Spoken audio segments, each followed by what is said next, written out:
Wala naman daw intel report na maaaring mangyari sa Metro Manila ang nangyaring pag-atake ng mga terorista sa Marawi City. Ganun pa man ay naka-full alert ang NCR Police. Makibalita tayo kay Von Aquino.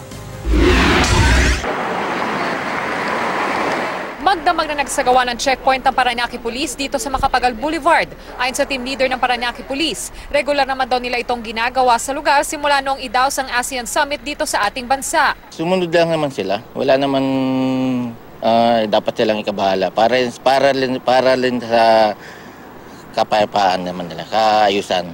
Ang mga nakamotorsiklo, pinapahinto at tinitignan kung may tamang papeles ang kanilang sasakyan.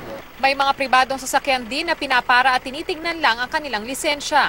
Kung hindi naman daw kahinahinala ang mga motorista ay agad din silang nakakatapos sa checkpoint. Pabor po ako sa ginagawa po nila. Tama po yung ginawa nila para mabawasan po yung mga masasamang loob. Okay lang po para security rin din. Okay lang para mas safe sa mga tao. Bilang bahagi ng SOP, may mga karatula naman na nakalagay sa kalsada. Kagabi lang nanawagan si NCR Regional Peace and Order Council Chair Herbert Bautista sa lahat ng security forces sa Metro Manila na paigtingin ang pagbabantay para masawata ang anumang banta ng terorismo at kriminalidad. Sa Valenzuela, patuloy naman din ang Oplan Sita sa mga checkpoint.